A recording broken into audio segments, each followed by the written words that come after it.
Welcome to one nation Telugu news. ముందుగా headlines చూద్దాం. వైఎస్ఆర్సీపీలో తిరుగుబాటు మొదలైందన్న టీడీపీ అధినేత చంద్రబాబు. పార్టీ నుంచి పోటీ చేయాలంటేనే ఎమ్మెల్యేలు భయపడుతున్నారని ఎద్దేవా.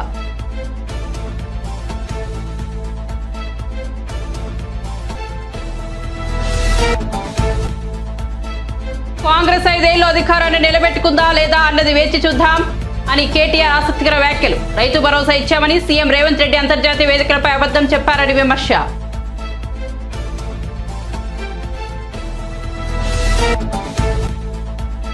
పత్రికలో తనపై దుష్ప్రచారం చేస్తున్నారని షర్మిల మండిపాటు. తనను రోజుకొక దొంగతో జగన్ తిట్టిస్తున్నారని ఆగ్రహం. ఏం పీక్కుంటారో పీక్కోండని తీవ్ర వ్యాఖ్యలు.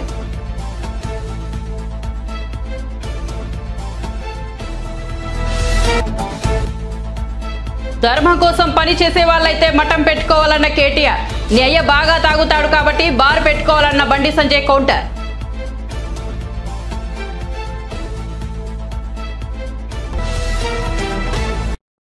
ఇక వార్త వివరాల్లోకి వెళ్తే వైఎస్ఆర్సీపీలో తిరుగుబాటు మొదలైందని టీడీపీ అధినేత చంద్రబాబు అన్నారు. ఆ పార్టీ నుంచి పోటీ చేయాలంటేనే ఎమ్మెల్యేలు భయపడుతున్నారని చెప్పారు. రాజమహేంద్రవరంలో నిర్వహించిన రా కదిలిన బహిరంగ సభలో ఆయన మాట్లాడారు. ఎన్నికలు అయిపోగానే వైఎస్ఆర్సీపీ ఖాళీ అవుతుంది. నడి రోడ్డుపై మహిళలను ఆ పార్టీ నేతలు వేధిస్తున్నారు. వారి జోలికి వస్తే వైఎస్ఆర్సీపీ అదే చివరి రోజు అవుతుంది. ప్రజల కోసం వారి మాటలు భరిస్తున్నా మార్చిలలో దుర్గారావు అనే కార్యకర్తను పోలీసులు వేధించారు. ఉన్మాది పాలనలో అందరం బాధితులమే అని చంద్రబాబు అన్నారు. వైఎస్ఆర్సీపీను గద్దెదించేందుకు ప్రజలంతా సిద్ధంగా ఉన్నారని ఆయన తెలిపారు. ఈ 5 ఏళ్లలో ఉద్యోగ ఖాళీల భర్తీపై ఏనాడు శ్రద్ధ పెట్టలేదని విమర్శించారు.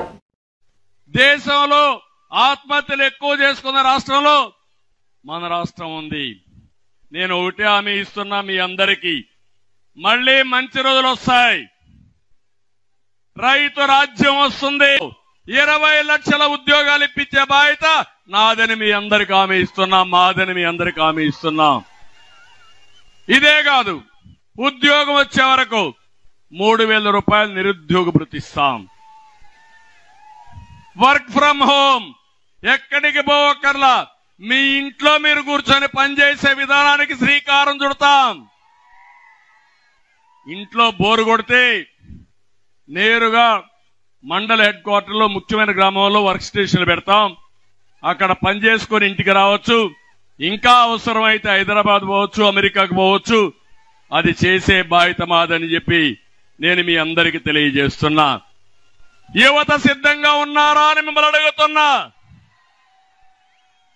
72 రోజుల కౌంట్ డౌన్ ప్రారంభమైంది. సైకిల్ ఎక్కండి, గ్లాసు పట్టుకోండి, తెలుగుదేశం జనసేన జెండాలు పట్టుకోండి, ఇంటింటికి వెళ్ళండి, ప్రజల్ని మెప్పించండి, వాస్తవాలు చెప్పండి.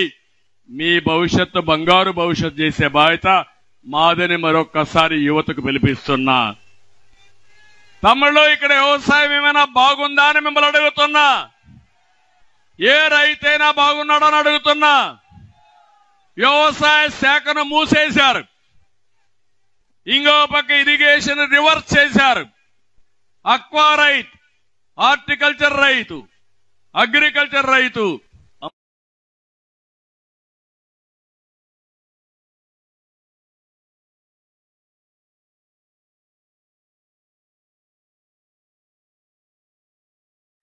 తెలుగుదేశం జనసేన జెండాలు పట్టుకోండి, ఇంటింటికి వెళ్ళండి, ప్రజల్ని మెప్పించండి, వాస్తవాలు చెప్పండి.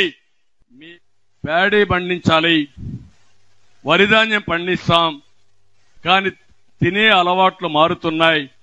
దీనికి అనుగుణంగా మన పంటలు మార్చుకోవాలని ఆ రోజు నేను ఆలోచించాను. 2019లో సన్ ఎనర్జీ ఉత్పత్తి చేస్తాం. మీ పొలంలోనే మీరు కరెంట్ ఉత్పత్తి చేసుకుని మీకెంత కావాలో కరెంటు ఉపయోగించుకుని మీకు మిగులుంటే డిపార్ట్మెంట్కి ఇచ్చి తద్వారా మీ ఆదాయం పెంచే మార్గం కూడా నేను చూస్తున్నాను. అది కూడా చేస్తామని చెప్పి కూడా నేను మీకు తెలియజేస్తున్నా. ఇంకో పక్కన అడుగుతున్నా ఈ కుండ వాళ్ళందరినీ, బాధుడే బాధుడు, మామూలు బాధుడు కాదు, పన్నులు బాధుడితో పేదల రక్తం దాగే మాయగాడి జగన్.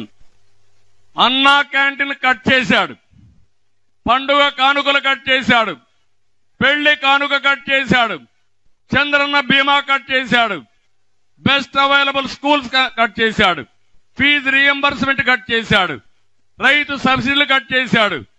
1-2 కాదు, 100 కార్యక్రమాలు నేను ఇచ్చినటన్ని కట్ చేసి ఈరోజు ఏకంగా మీరు చూస్తే పేదవాళ్ల ద్రోహిగా మిగిలిపోయే పరిస్థితికి వచ్చాడు. ఇప్పుడు మాట్లాడుతున్నాడు నవరత్నాలని. జగన్ అవునా కాదా అంటే బ్రాండ్ మాత్రం జగన్ బ్రాండ్లన్నీ వచ్చే బూమ్ బూమ్ అంట, ప్రెసిడెంట్ మెడల్ అంట, స్పెషల్ స్టేటస్ అంట. నాకే అర్థం కాల ఈయన ఇంత ఇన్నోవేషన్ ఎట్లా వచ్చిందో. సావు తెలివి. ఇలాంటి అడ్డదారిలో మాత్రం బ్రహ్మాండమైన తెలివైన వాడు. ఇంకో పక్క మీరు చూస్తే పన్నులు పెంచారు, పెట్రోల్ ధరలు పెంచారు, ఆర్టీసీ రేట్లు పెంచారు, నిత్యావసర వస్తువుల ధరలు ఆకాశాన్ని అంటున్నాయి. అవునా లేదా అమ్మా? సచివాలయంలో వైద్య ఆరోగ్య శాఖపై ముఖ్యమంత్రి రేవంత్ రెడ్డి సోమవారం సమీక్ష నిర్వహించారు. ఈ సమీక్షలో మంత్రి దామోదర రాజు నరసింహ, సీఎస్ శాంతికుమారి ఉన్నతాధికారులు పాల్గొన్నారు. ఈ సందర్భంగా సీఎం మాట్లాడుతూ వైద్య కాలేజీ ఉన్న ప్రతి చోట నర్సింగ్, పారామెడికల్ కాలేజీలు ఉండేలా చర్యలు తీసుకోవాలని సూచించారు. కొడంగల్లో మెడికల్, నర్సింగ్ కాలేజీల ఏర్పాటును పరిశీలించామని అధికారులను ఆదేశించారు. బీబీనగర్, ఎయిమ్స్ లో పూర్తిస్థాయి వైద్య సేవలు అందుబాటులోకి తీసుకొచ్చేలా చూడాలన్నారు. ఎయిమ్స్ సందర్శించి నివేదిక ఇవ్వాలని సీఎం రేవంత్ రెడ్డి అధికారులను ఆదేశించారు. ఉస్మానియా ఆసుపత్రిపై హైకోర్టులో విచారణ ఉందని అధికారులు సీఎంకు తెలిపారు. హైకోర్టు ఆదేశాల మేరకు నడుచుకుందామని సీఎం తెలిపారు. బోధనాసుపత్రుల్లో హౌస్ కీపింగ్ ను ఫార్మా కంపెనీలకు ఇవ్వాలని సీఎం సూచించారు. దేండ్లు కమిట్మెంట్ తో పనిచేశామని, అభివృద్ధి సంక్షేమే ధ్యేయంగా సర్కారును నడిపించామని బీఆర్ఎస్ వర్కింగ్ ప్రెసిడెంట్ కేటీఆర్ అన్నారు. ఇటీవల జరిగిన ఎన్నికల్లో 3వ వంతు సీట్లను ఇచ్చి బలమైన ప్రతిపక్షంగా పనిచేయమని ప్రజలు బీఆర్ఎస్ ను ఆదేశించారని చెప్పారు. చేవెళ్ల అసెంబ్లీ నియోజకవర్గ బీఆర్ఎస్ పార్టీ కార్యకర్తల సమావేశానికి ముఖ్య అతిథిగా కేటీఆర్ హాజరయ్యారు. ఈ సందర్భంగా మాట్లాడుతూ మార్పు అనే పేరుతో అమాయకులైన యువతను కాంగ్రెస్ మోసం చేసిందని విమర్శించారు. 6.5 లక్షల మంది ఆటో డ్రైవర్లను సర్కార్ గోసపెడుతోందని ఆగ్రహం వ్యక్తం చేశారు. రాష్ట్రంలో ఎక్కడా 24 గంటల కరెంట్ రావడం లేదని చెప్పారు. చెప్పు తీసి కొట్టించుకుంటాం కదా. రైతు బంధు ఎప్పుడు పడుతుంది రాయి అంటే దానికి చెప్పు తీసి కొడతాం. నేను అడుగుతా ఉన్నా, మరి చెప్పు తీసి కొట్టమంటున్నారు కదా వెంకటరెడ్డి గారు, మరి మీరు దావోస్ పోయి పచ్చి అబద్ధాలు చెప్పినందుకు మీ ముఖ్యమంత్రి ఏం చెప్పిండు? ముఖ్యమంత్రి అడవి రైతు భరోసా చాలు చేసిన నేను అని చెప్తున్నాడు. దావోస్ పోయి అక్కడ సదస్సులో ముఖ్యమంత్రి గారు, తెలంగాణ ముఖ్యమంత్రి రేవంత్ రెడ్డి గారు పచ్చి అబద్ధాలు చెప్తున్నాడు. చాలా అయిందా రైతు భరోసా మీ దగ్గర చేయగలరా? 15,000 పడుతున్నాయా? రైతు బంధు తీసేసి రైతు భరోసా పెడతామన్నారు, 10,000 తీసేసి 15,000 ఇస్తామన్నారు. చాలా అయిందా కాలేదా? అయిందా కదా? గడిగేపాలి. గాంధీ ముఖ్యమంత్రి, మన ముఖ్యమంత్రి పోయి స్విట్జర్లాండ్ లో పచ్చి అబద్ధాలు చెప్పొచ్చునా? ఇంత దుర్మార్గమా? అరే పోయి అబద్ధం చెప్పినావు సరే, అబద్ధాలు చెప్పి గద్దెకెక్కినావు అది కూడా సరే, కానీ రైతు బంధు దగ్గర ఆయన పోయి కేసీఆర్ ఇచ్చిందని ఇయ్యంటే దానికి చెప్పు తీసి కొడతా అంటాడు. ఇంత అహంకారం. చెప్పు తీసి కొడతామనే రైతులు, చెప్పు తీసి రైతులను కొడతామనే ఈ పార్టీని, కాంగ్రెస్ పార్టీని మరి మీరు రేపు ఓటుతోని కొట్టాలి పార్లమెంట్ ఎన్నికల్లో అని చెప్పి రైతులకు చెప్పాలి. ఓటుతోని కొట్టండి, ఓటుతో వేటేయండి. మనం చెప్పులు తీసి మన చెప్పులు ఖరాబ్ చేసుకునే అవసరం లేదు. ఓటుతోని వేటేయాలి. వీళ్ళ అహంకారానికి బుద్ధి చెప్పాలి. 1 కాదు 2 కాదు, ఎన్ని మాటలు చెప్పిండండి రేవంత్ రెడ్డి గారు. డిసెంబర్ 9 ముందు ప్రెస్ మీట్ పెట్టిండు. కేసీఆర్ అనుకుంటాడు రుణమాఫీ చేసిన కదా, చేయగానే 2 సార్లు రుణమాఫీ చేసిన కాబట్టి రైతులు నాకే ఓటేస్తారు అనుకుంటుండు. నేను మా రైతన్నలకు చెప్తున్నా, మీ రుణమాఫీ అయిపోతే మంచిది, అర్జెంట్ గా బ్యాంకు కొనరి. డిసెంబర్ 9 నాడు నేను వస్తున్నా, 2 లక్షల రుణం తెచ్చుకోండి. ఇప్పటిదాకా తెచ్చుకోని వాళ్ళు ఉంటే కూడా వెంటనే పోయి తెచ్చుకోండి అని రేవంత్ రెడ్డి గారు చెప్పిన మాట వాస్తవం కాదా? చూడలేదా మీరు వీడియోలు? 2 లక్షలు తెచ్చుకోండి అంటే మన వాళ్ళు కూడా పాపం పోయి తెచ్చుకున్నారు. మా గిరిజన సోదరులు, మా దళిత సోదరులు, రైతులు తెచ్చుకున్నారు. చిన్న సన్నకారు రైతులు ఆశపడ్డారు, తప్పేం లేదు, తెచ్చుకున్నారు. మరి ఏమైనా డిసెంబర్ 9 నాడు సంతకం పెడతా 2 లక్షల రుణమాఫీ అయిపోతుంది అన్నాడు. అది ఏమాయంటే మళ్ళీ కోపం వస్తుంది వాళ్ళు.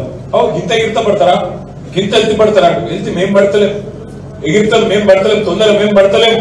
మీరే చెప్పారు కదా డేటు 9 డిసెంబర్ అని చెప్పింది ఎవరు? మనమా మీరా? రేవంత్ రెడ్డి చెప్పిండు 9 నాడు సంతకం పెడతాను. మరి ఏమాయ రేవంత్ రెడ్డి గారు? డిసెంబర్ 9 వాయ్, జనవరి 9 వాయ్, ఫిబ్రవరి 9 రానివ్వంటే 7వ రుణమాఫీ మళ్ళీ వాళ్ళు అవో మీరు ఇంకా కూడా అధికారం ఉన్నట్టే మాట్లాడుతున్నారు, బాగా అహంకారంగా మాట్లాడుతున్నట్టు ఒక నేను అంటున్నాం అయ్యా మేము అధికారం ఉన్నామని మేము అనుకుంటలేము, మీరు అనుకుంటున్నారు మేము అధికారం ఉన్నామని. ఇంకా కూడా మీరు చూడరు, అసెంబ్లీ చూడరు, తప్పించుకునే చక్కర్లు ఉండరు వాళ్ళు.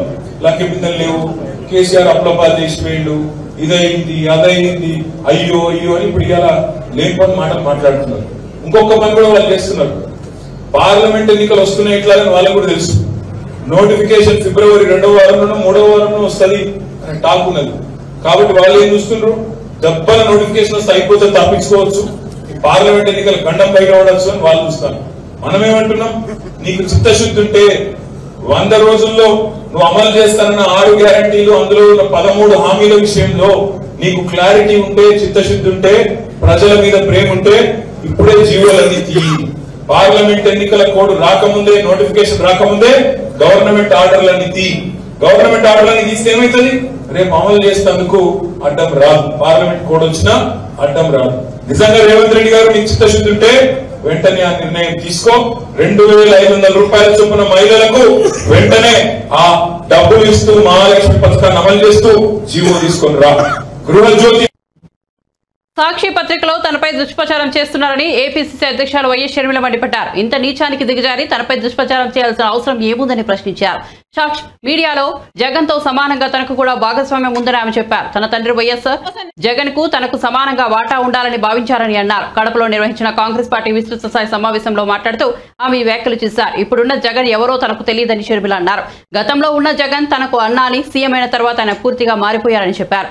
రక్తం పంచుకుని పుట్టిన తనపై రోజుకో దొంగతో జగన్ తిట్టిస్తున్నారని మండిపడ్డారు. తన వ్యక్తిత్వాన్ని దెబ్బతీసేలా అత్యంత నీచంగా ప్రచారం చేస్తున్నారని మండిపడ్డారు. ఎవరెంత చేసినా భయపడే ప్రసక్తే లేదని, ఏం పిక్కుంటారో పిక్కున్నట్టు తీవ్ర వ్యాఖ్యలు చేశారు. కాంగ్రెస్ పార్టీ కోసం పని చేయాలి. మనకేమి జగనన్నతో ద్వేషం లేదు. చెప్తున్నా, ఇక్కడ కడప జిల్లాలో నిలబడి చెప్తున్నా, ఇది నా పుట్టినిల్లు.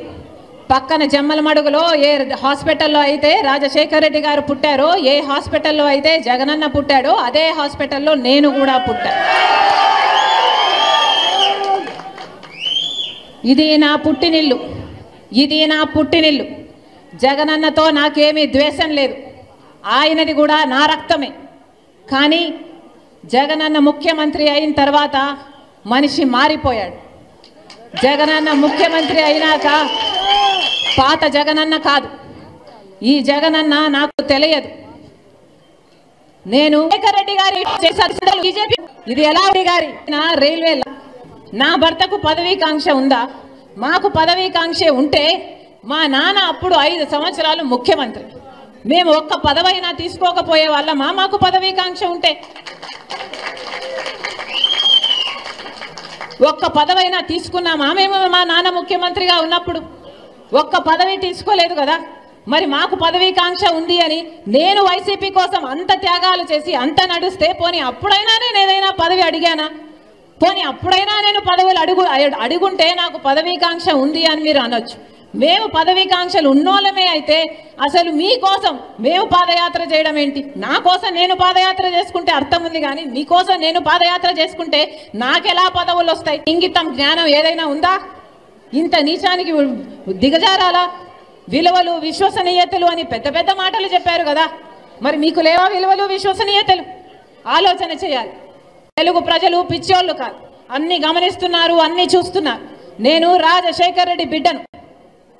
పులి కడుపున పులే పుడుతుంది. రాజశేఖర్ రెడ్డి రక్తం నాలో ప్రవహిస్తుంది. నేను రాజశేఖర్ రెడ్డి బిడ్డ వైఎస్ షర్మిలా రెడ్డి. నా పేరు ఇదే, నా ఉనికి ఇదే. ఎవరు కాదన్నా, ఎవరు అవునన్నా, ఎవరు గీ పెట్టినా నేను వైఎస్ షర్మిలా రెడ్డి.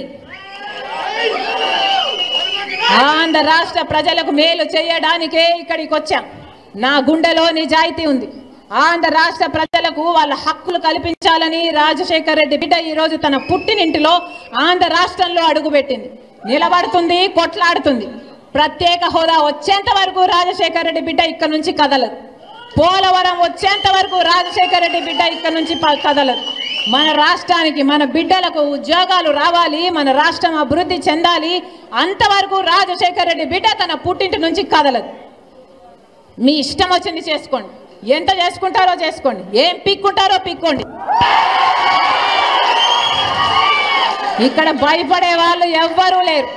ఇక్కడ ఉన్నది రాజశేఖర్ రెడ్డి బిడ్డ. ఖబర్దార్. చిత్తూరులో మంత్రి పెద్దిరెడ్డి రామచంద్రారెడ్డి ప్రత్యేక సామ్రాజ్యం ఏర్పాటు చేశారని అక్కడ ప్రభుత్వ ప్రధాన కార్యదర్శి డీజీపీ ఆదేశాలు అమలు కావని టీడీపీ పొలిట్ బ్యూరో సభ్యుడు వరలరామి ధ్వజమెత్తారు. స్థానిక పోలీస్ స్టేషన్లో ఎఫ్ఐఆర్ నమోదు కావాలన్నా, రెవెన్యూ కార్యాలయంలో పాస్బుక్ ఇవ్వాలన్నా పెద్దిరెడ్డి అనుమతి కావాల్సిందేనని పేర్కొన్నారు. టీడీపీ అధినేత చంద్రబాబు విమర్శించే నైతిక హక్కు పెద్దిరెడ్డికి లేదని మండిపడ్డారు. ఒకప్పుడు సాధారణ కాంట్రాక్టర్ గా ఉన్న వ్యక్తి నేడు 1000 కోట్లు ఎలా సంపాదించారని ప్రశ్నించారు. మంగళగిరిలోని టీడీపీ కేంద్ర కార్యాలయంలో ఆయన విలేకరులతో మాట్లాడారు. మన రాష్ట్ర కేబినెట్లో ఆయన ఈ రోజున 45 సంవత్సరాల సుదీర్ఘ రాజకీయ చరిత్ర కలిగిన వ్యక్తి, ఎటువంటి అవినీతి మచ్చ ఎరుగని రాజకీయ నాయకుడు, ఈ రాష్ట్రానికి 14 సంవత్సరాలు ముఖ్యమంత్రిగా పనిచేసిన వ్యక్తి, పలు సంవత్సరాలుగా రాష్ట్ర అపోజిషన్ నాయకుడిగా పనిచేసిన వ్యక్తి శ్రీ నారా చంద్రబాబు నాయుడు గారి గురించి అవాకులు చవాకులు మాట్లాడుతున్నారు. ఆయన అవినీతి పరుడని విమర్శిస్తూ ఉన్నాడు. నేను అడుగుతున్నా ఈ రోజున రామచంద్రారెడ్డి గారు, చంద్రబాబు నాయుడు గారిని విమర్శించే నైతిక హక్కు మీకున్నదా అని చెప్పి అడుగుతున్నా. చంద్రబాబు నాయుడు గారి గురించి ఈ రకంగా అవాకులు చవాకులు మాట్లాడే నైతిక హక్కు మీకున్నదా అని చెప్పి నేను అడుగుతున్నా. 2 దశాబ్దాల క్రితం ఒక సి క్లాస్ కాంట్రాక్టర్గా ఉన్న మీరు ఈ రోజున కోట్లకు 1000 కోట్లకు మదించారు. ఎలా సంభవమైంది? ఎలా సాధించారు? మీ నీచ చరిత్ర రాష్ట్ర ప్రజలకు తెలియదు అనుకుంటున్నారా? మీ క్రిమినల్ హిస్టరీ రాష్ట్ర ప్రజలకు తెలియదు అనుకుంటున్నారా? గురువింద గింజలాగా మీ నలుపెరగకుండా చంద్రబాబు గారి గురించి మాట్లాడటం సరైంది కాదు అని చెప్పి నేను తెలియజేస్తున్నా. ఈనాడు మీరు అవినీతి సొమ్ముతో ఒక పక్క మీ కుమారుడు ఎంపీ, మీరు మినిస్టర్గా ఆ చిత్తూరు జిల్లాలో మీ సొంత సామ్రాజ్యాన్ని ఏర్పాటు చేసుకున్నారు. Your own territory. అక్కడికి జగన్మోహన్ రెడ్డి కూడా ప్రవేశం లేదు. రాష్ట్రానికి ముఖ్యమంత్రి కావచ్చు ఆయన, కానీ మీ ఇలాకాలో మీ ప్రత్యేక సామ్రాజ్యంలో జగన్మోహన్ రెడ్డి గారికి కూడా ప్రవేశం లేదు. అక్కడ పోలీస్ డిపార్ట్మెంట్లో మీ ఇలాకాలో డీజీపీ రాజేంద్రనాథ్ రెడ్డి గారికి ప్రవేశం లేదు. అక్కడ ఈ cannot direct that police. DC అవ్వచ్చు ఆయన అక్కడ పోలీసుల్ని డైరెక్ట్ చేసే స్థితిలో, మీకు వ్యతిరేకంగా ఏమీ చేయలేని స్థితిలో చేతులు కట్టుకొని కూర్చుంటున్నారు. మీ సొంత సామ్రాజ్యాన్ని ఏర్పాటు చేసుకున్నారు. రెవెన్యూ ఆఫీషియల్స్, చీఫ్ సెక్రటరీ లేకుంటే అక్కడ వేరే అధికారులు ఆదేశించే స్థాయిలో లేరు. అదొక ప్రొహిబిటెడ్ ఏరియా. మీరే డిక్టేటర్ అక్కడ. అలా ఏర్పాటు చేసుకున్నారు. మీ అవినీతి సొమ్మును విచ్చలవిడిగా ఖర్చు పెడుతూ అని చెప్పి నేను తెలియజేస్తున్నా. మీ సామ్రాజ్యంలో వేరే ఎలా ఎంటర్ అవటానికి లేదు. మీ సామ్రాజ్యంలో ఉన్న పోలీస్ స్టేషన్స్లో ఎఫ్ఐఆర్ కేసు రిజిస్టర్ చేయాలంటే మీ పర్మిషన్ కావాలా? పోలీస్ అధికారులు వచ్చి మీ ఇంటికి వచ్చి ఎస్ అనిపించుకొని వెళ్తేనే అక్కడ ఎఫ్ఐఆర్ రిజిస్టర్ అవుతుంది. చెప్పమనండి. అక్కడ ఎస్పీని కానీ లోకల్ ఆఫీసర్స్ కానీ చెప్పమనండి. లేదు పెద్దిరెడ్డి ఎవరు మాకు చట్టం ప్రకారం వెళ్తున్నాం మేమని చెప్పే ధైర్యం ఉందా? అక్కడ రెవెన్యూ ఆఫీసర్స్ మీకు తెలియకుండా ఒక చిన్న ఆర్డర్ పాస్ చేయగలరా? ఒక పాస్బుక్ ఇవ్వగలరా? Revenue officers without your knowledge? ఈ రకంగా ఒక సొంత సామ్రాజ్యాన్ని ఏర్పాటు చేసుకున్నారు మీరు. జగన్మోహన్ రెడ్డి గారు కూడా మీకు కాదని ఎవరన్నా మీకు తెలియకుండా మీ ఇలాకాలో ఒక ఎమ్మెల్యేకి సీట్ ఇవ్వగలరా జగన్మోహన్ రెడ్డి గారు? మీకు తెలియకుండా ఏరియాలో జగన్మోహన్ రెడ్డి గారు వేలు పెట్ట ఆయన కూడా భయపడతాడు. మీ అవినీతి సొమ్ముతో మీరు ఏర్పాటు చేసుకున్న ఈ సామ్రాజ్యాన్ని చూచి. అటువంటి మీరు చంద్రబాబు నాయుడు గారి గురించి మాట్లాడతారా? మీ గత చరిత్ర ఏమిటి?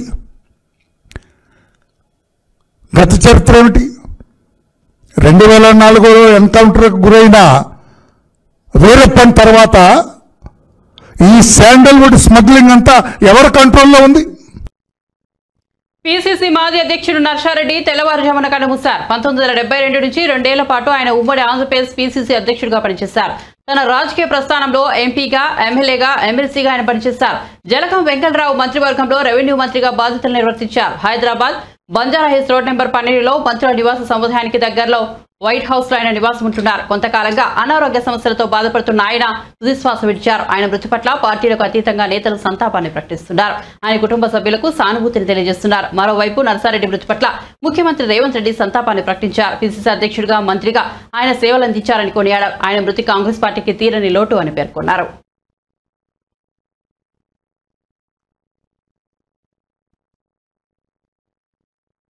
ఓటమి భయంతోనే వైఎస్ఆర్సీపీ శ్రేణులు ఎక్కడికెక్కడ టీడీపీ నేతలపై దాడులు చేస్తున్నారని మాజీ మంత్రి కన్నా లక్ష్మీనారాయణ ఆరోపించారు. పల్నాడు జిల్లా ముప్పాల మండలం తొండపి గ్రామంలో టీడీపీ కార్యకర్తలపై జరిగిన దాడిని ఆయన ఖండించారు. మంత్రి అంబటి రాంబాబు ప్రోద్బలంతోనే దాడి చేశారని కన్నా ఆరోపించారు. భవిష్యత్ గ్యారంటీ కార్యక్రమం మీద తొండపి గ్రామం వెళ్ళినప్పుడు కొంతమంది వైసీపీ గుండాలు అంబటి రాంబాబు ప్రోత్సాహంతో గంజాయి తాగి మా ఊరేగింపు మీద కరెంటు తీసి డాబాల మీద ఉండి డాబాల మీద నుంచి రాళ్ల వర్షం కురిపించి హత్యా ప్రయత్నానికి పాల్పడ్డారు. భగవంతుడి దయ వల్ల చిన్న చిన్న ఇంజరీస్తో మరి బయటపడటం జరిగింది. పోలీసుల సమక్షంలోనే జరిగింది ఇన్సిడెంట్. పోలీసులు కూడా ఉన్నారు. పోలీసులు ఉన్నా కూడా పోలీసుల సమక్షంలో మరి ఇంత పెద్ద దుర్మార్గానికి పాల్పడి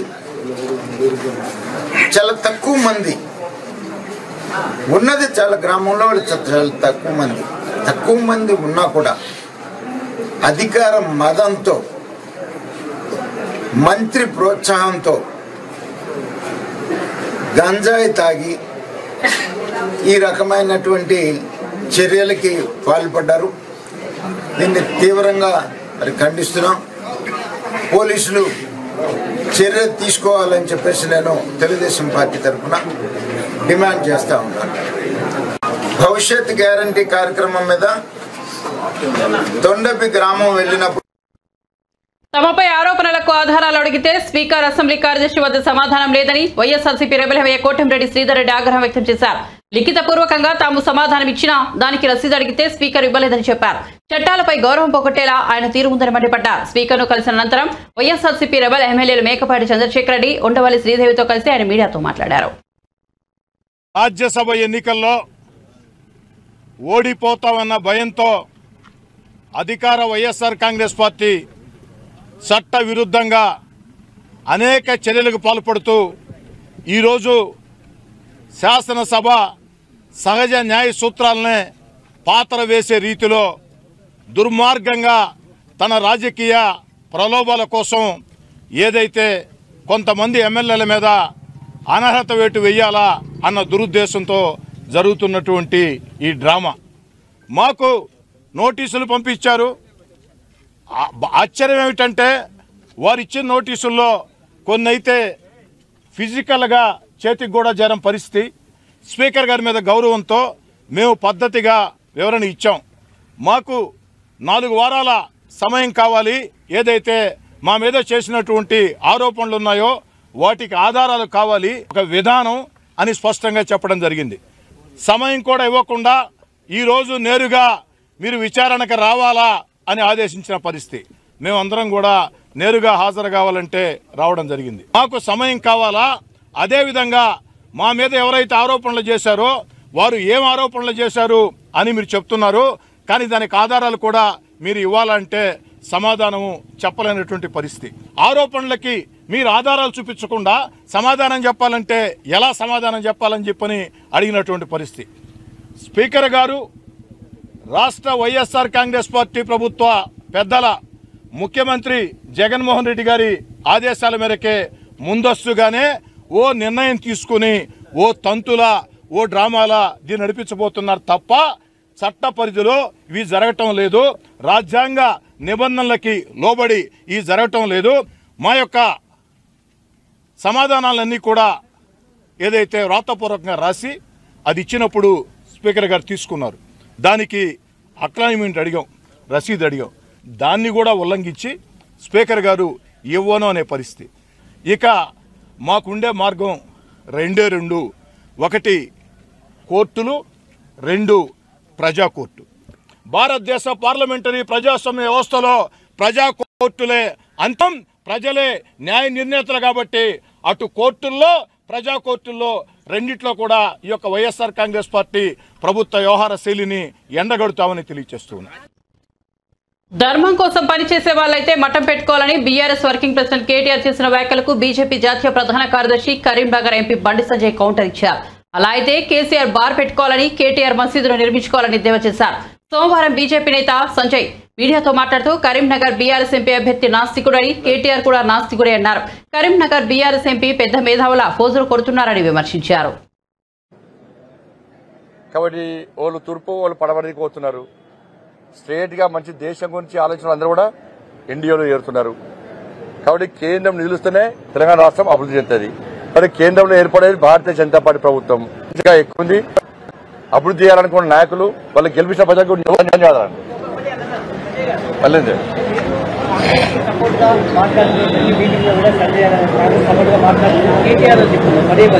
గాయన మాట పడుచుకుంటాడు, ఆయన గాయన పడుచుకుంటారు. ఎవడైనా వాళ్ళ పార్టీ వాళ్ళు పట్టించుకోలేరు. నేను అన్నాడు నన్ను ఏమన్నాడు కానీ నన్ను బండి సంజయ్ మఠం పెట్టుకోవాలని అన్నాడట. బండి సంజయ్ హిందూ ధర్మం గురించి మాట్లాడితే మఠం పెట్టుకుంటే, నేను రాముని గురించి ధర్మం గురించి మాట్లాడితే మఠం పెట్టుకుంటే మీ అయ్యా 24 గంటలు తాగిమంటాడు ఫామ్ హౌస్ ప్రగతి వల్ల. మరి మీ అయ్యా ముఖ్యమంత్రిగా బాధ్యత అప్పచెప్తే ఆ బాధ్యత నెరవేర్చకూడదు. 24 గంటలు తాగిమంటే మీ అయ్యా బార్ పెట్టుకోవాలి. మరి నువ్వు మొన్న ఏమన్నావు? మైనార్టీ డిక్లరేషన్ మైనార్టీ అన్నావు. నువ్వు ఓ మసీదు వరకు నమాజ్ చేయని అంటున్నా. దేశవ్యాప్తంగా ఈ రాష్ట్ర వ్యాప్తంగా మీ అయ్యా ఉప ఎన్నికలతోనే బయటకు వస్తాడు. ఉప ఎన్నికలతో బయటకు వస్తాడు. అది కూడా అస్వస్థలో ఉండలేదు.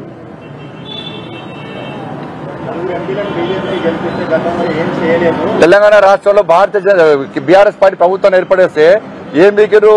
6 లక్షల కోట్లు అప్పు చేసి చేతికి ఇచ్చిపోయారు మీ అయ్యా మీ కుటుంబం అంతా కూడా. ఫస్ట్ దాని మీద సమాధానం చెప్పు. ఏ గ్రామానికి రాష్ట్ర ప్రభుత్వము, గతంలో రాష్ట్ర ప్రభుత్వము ఎన్ని నిలుసో చెప్పాలని దమ్ముందా నీకు? మేము చెప్తాం.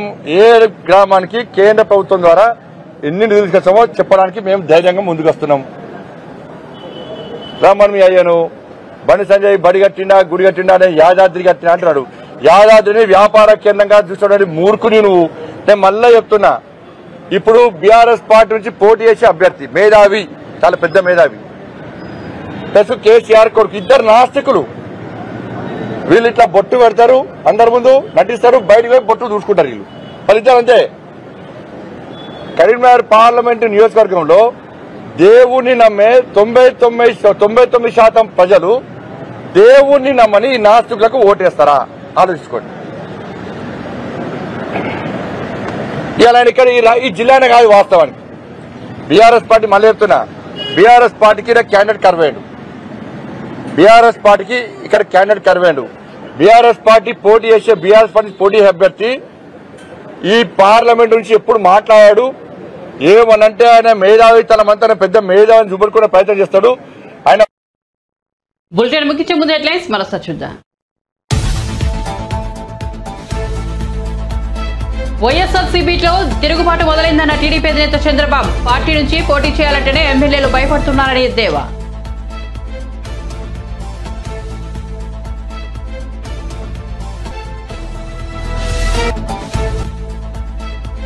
కాంగ్రెస్ 5 ఏళ్లు అధికారాన్ని నిలబెట్టుకుంటుందా లేదా అన్నది వేచి చూద్దామన్న కేటీఆర్ ఆసక్తికర వ్యాఖ్యలు. రైతు భరోసా ఇచ్చామని సీఎం రేవంత్ రెడ్డి అంతర్జాతీయ వేదికపై అబద్ధం చెప్పారని విమర్శ.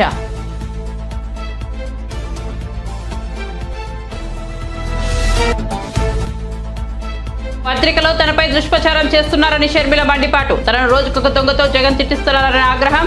ఏం పీక్కుంటారో పీక్కోండని తీవ్ర వ్యాఖ్యలు.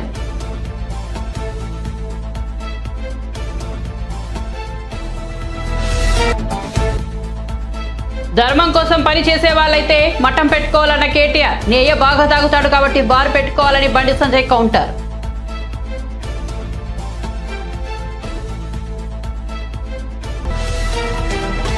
మరిన్ని అప్డేట్స్ కోసం చూస్తూనే ఉండండి వన్ నేషన్ తెలుగు న్యూస్.